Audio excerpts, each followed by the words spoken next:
Hi, I'm DryFire Bob, and I'm here today to try and share with you some of the things that we've been doing with slow motion practice. Seems a little bit strange. How could you possibly do anything in slow motion as a shooter? Well, it turns out that over the years, DryFire, when it came into business back in the year 2000, it wasn't possible. And as time has gone on, we've added some things, and we now, for about the last 3 years, have been seriously doing slow motion practice. We find it to be a very, very important part of the shotgunning practice realm. Let me go back and talk about the two things that have made shotgunning the hardest sport in the world to learn. Seems a little bit strange that I would say something that strong, but that is the truth. I suggest go ahead and look at a dictionary, find all of the sports that you can, learn about those sports, and you will not find a single sport that is harder to learn than shotgunning without a dry fire system. What's the reason for that? The reason is twofold. First of all, the targets are traveling at a speed that is hard for your conscious mind to comprehend. And second of all, when you do what it is you're trying to get better at, you get next to no feedback. Yes, that's correct. Almost no feedback. In fact, if you get serious about looking at the science behind shooting a shotgun and a target breaking, you're going to find out that other than the fact that you learn that you either broke the target visually or you did not break the target, that's about all you know after the shot is over with. And so back in the year 2000, when DryFire first got started, the biggest problem in the industry, and had been for over 100 years, was that when you did what it is you're trying to get better at, you got no feedback, no credible feedback. So DryFire came along, and with its method of bringing you indoors and using a computer with lasers and so forth, we're able to get you to the point where after every shot you get to look at a very accurate replica of how close to dead center your shot cloud was in relation to the target. Now, as time went on, one day about 3 years ago, my son came to me, and my son basically at that point had about 15 years in as a USA hockey coach, and he had gone through all of the training, and he liked to read books on training. And so he brought me a book that was called The Talent Code. It was written by Daniel Coyle. I suggest if you're interested in such things as training that you get this book. It's a very informative book. As I was reading through this book, something popped out of the pages at me. And so let me go back and kind of reconstruct that story. Basically, the book has to do with Daniel Coyle, a sports writer, being very interested in places in the world where more than a normal average of good athletes are being developed in a given sport. He even went to places like Dallas where it was a music, didn't have anything to do with sports as we think about it, but it was music. He went to another place where it was art. And the one that really caught my eye was he made a trip to Russia to visit a lady who he reports was 75 years of age, and she was producing a rather large number of the top tennis ladies in the world. Certainly a disproportionate number of young tennis women were being produced by this one coach. So Daniel went to that spot, and basically the story that he relates in his book goes on to say that he was shocked to find out that when he went into their indoor tennis court, that basically there were multiple women on the court at the same time, and they were all moving around the court in slow motion, practicing their various shots, their forehands, their backhands, and so forth. So there were no balls, and they were in slow motion. Well, that caught my mind, and I went on to read about why the elderly lady was so intent upon teaching in slow motion. It was her concept that unless you could execute a tennis swing perfectly in slow motion, then you wouldn't be able to do it in full motion. And so she didn't even involve the balls. And so, that catching my attention, what I began to realize was, gee, some years ago, Mike Lake, the owner and inventor of this product in England, and I were having a discussion one day about certain aspects of the accuracy of DryFire. And in the process of Mike trying to prove his point to me, he implemented a situation in the DryFire software where basically we could stop a target stationary on the wall and shoot directly at the target. And basically what it was doing was suspending time, allowing us to be very accurate at our aiming of the target, aiming on the target. And of course, this is not the way that you would normally do your shotgunning, but it was to resolve a discussion that he and I were having about some aspect of the accuracy of DryFire. And as that went on over the years, that was embellished a little bit more and a little bit more, until today in our modern DryFire software, you're capable as a user of the software to slow the target down to 20% of its normal speed on the wall. That's as slow as we'll allow you to go. And you can go in percentages all the way to 100%. And then just to have a little bit of fun, and it's really amazing, you can actually force it to go 5 times as fast as normal. And I can guarantee you, if you're trying a skeet target that's 5 times as fast as normal, the target's on the ground before you can even begin to move your gun. So you might want to try it sometime. It's kind of fun. But the point in all of this is that we have the capability of slowing the target down on the wall. It couldn't be done in the real world. Obviously, the clay wouldn't fly. Now, an important aspect of this is, as we slow the target down, the calculated lead is still what it would normally be in the real world at 100% of speed. So what this does is it allows us then to practice in a mode where we can move the gun slower, we can see the lead better, and we can go ahead and pull the trigger at the appropriate point. So this is kind of the beginnings and how it all came into being. And when my son brought me the book, the Talent Code, and I saw what was going on, again, it caused a little spark in me to say, well, I wonder if it's not possible. Why couldn't we practice our shotgunning skills in slow motion?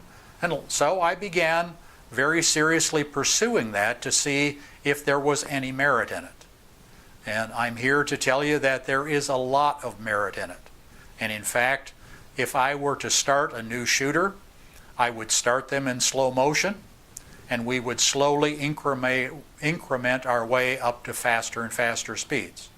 Now, this of course opens the door that in the shotgunning world, of course, we've all been at the gun club and we've all heard somebody say, all I want you to do is look at the target. I don't want you to think. Everything is already in your brain. Just go ahead and look at the target and all of a sudden the gun will go off and that'll be perfect. Well, that's quite a simplification, and quite frankly, if you read the Talent Code book, you'll probably find that that is not correct. And so I generally, when I'm trying to bridge the gap between where we are at our gun clubs, which is it's sort of all magic, as I try to bridge that gap without stepping on toes, I like to use this question to introduce something to you. So I'm going to ask you the question. Tell me one subject that you have learned while you were asleep. Did you learn another language? Some mathematical principles? Was there a sport that you learned while you were asleep? Just anything that you actually in your lifetime have learned while you were asleep. Of course, as you think about that for a while, you'll have the same answer that everyone else that I've asked, which is no. There's not a thing that I've learned while I was asleep. Yes, I've had dreams, and even some of the dreams that I've had I thought were meaningful, but I did not learn anything while I was sleeping. So I use that to basically come back and say, if you can learn to shoot shotgun targets just simply by looking at the target, you have no skills, how is the skill getting into your subconscious mind? Now, I agree, and I'm very much in the front of the line when I say the proper way after you've learned how to operate your shotgun and your shooting skills are coming along well, you need to be shooting out of your subconscious mind. And another way I like to say that is what you need to be doing is reacting to the target. So all of a sudden you call pull and there's the target, and the next thing you know, the gun goes off and the target is broken. How did all that happen? Well, all of that happened because of a trained subconscious mind. Now, the point I'm trying to make at this point is, how did your subconscious mind get trained? If you've already agreed with me that you've never learned anything while you were asleep, then you might go on and agree with me that everything that you currently know in your conscious mind, and anything that you know whatsoever, came through your conscious mind. It didn't get there from your subconscious mind. So the process is basically all knowledge and all skills are gained through our conscious mind, and they teach our subconscious mind. Now, the beauty of teaching our subconscious mind is, according to the information in the talent code, that your subconscious mind can do things, mechanical skills, anywhere from 100 to 300 times faster than your conscious mind. So doesn't it make sense that we need to have a method whereby we can learn with our conscious mind, teaching our subconscious mind, and then once our subconscious mind is taught, then we can begin to use those skills that we've learned out of our subconscious mind, which is operating from 100 to 300 times faster than our conscious mind. So this is how slow motion comes into your daily regimen of practice. You want to make sure that your subconscious mind is correctly taught the exact skills that you know that you need. And so this time I'm going to close off this session, and I will be having a second session where I'm going to go into the specific details as to how we go ahead and use DryFire to train in slow motion. I hope you've enjoyed this, and we'll be talking again soon. Thanks a lot.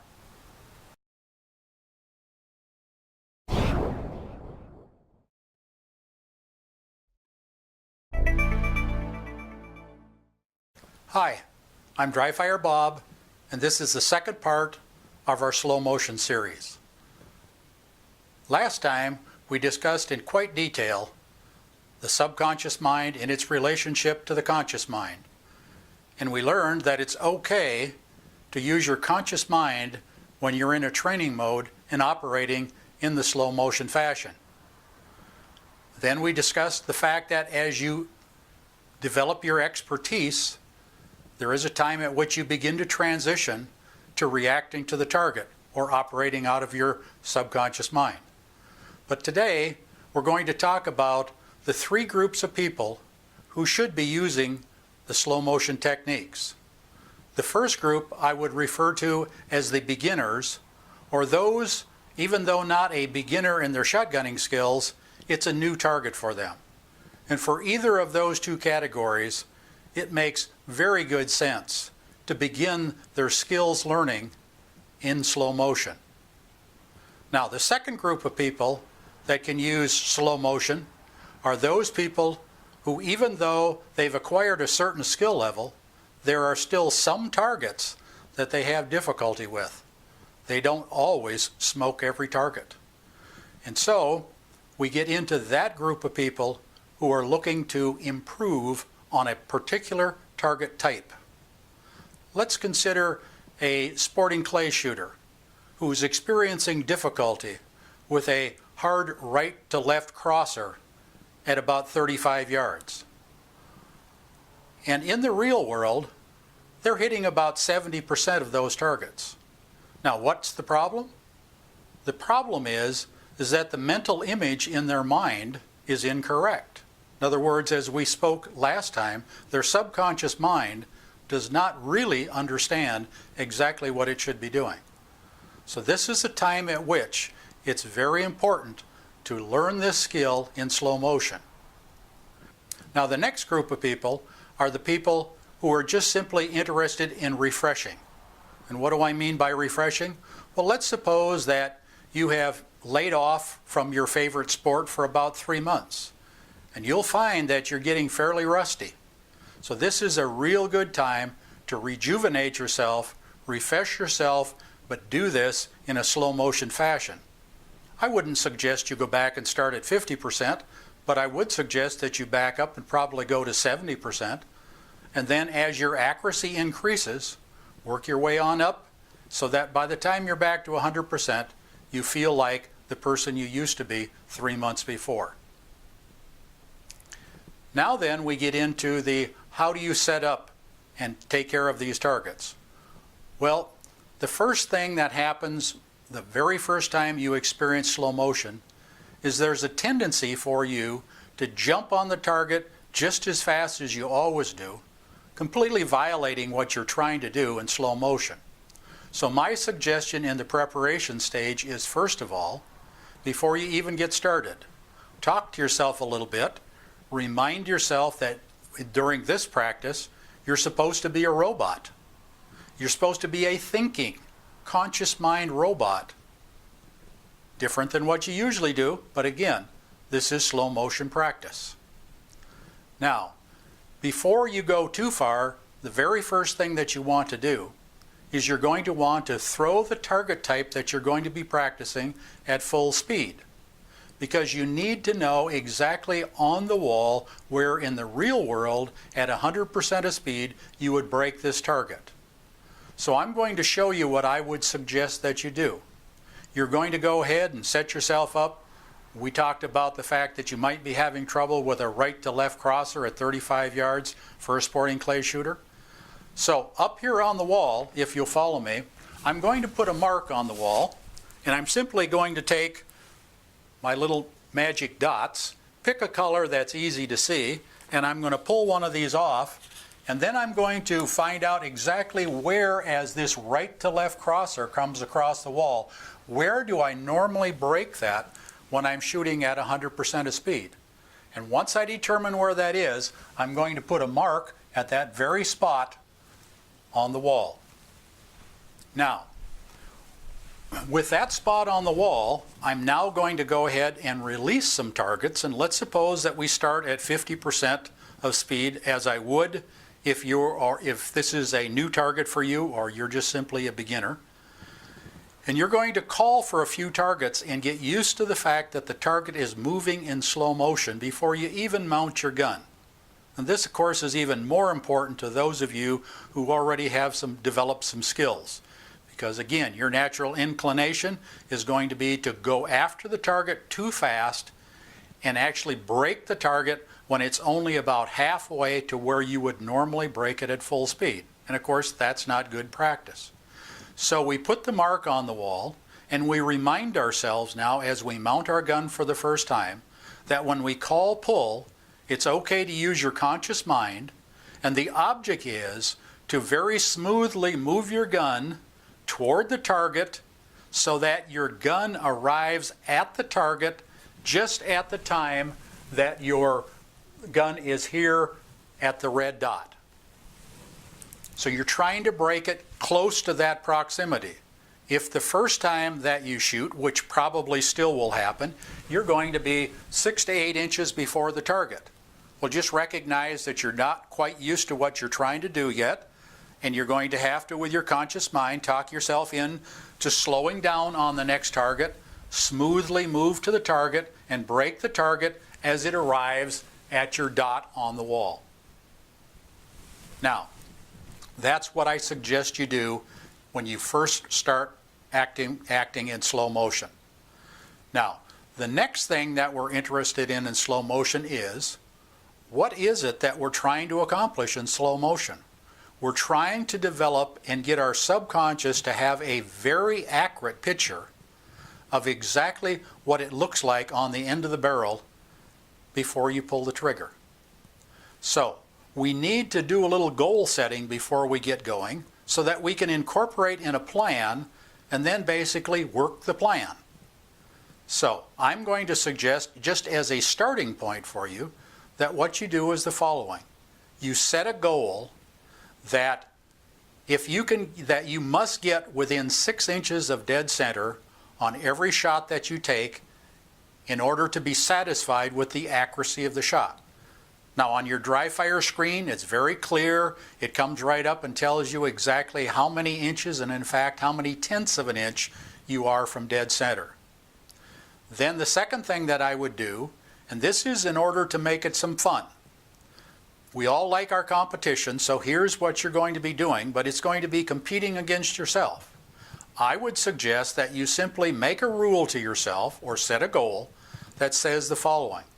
I will continue to shoot at 50% of speed until 10 times in a row I can break this target with an accuracy of not more than 6 inches.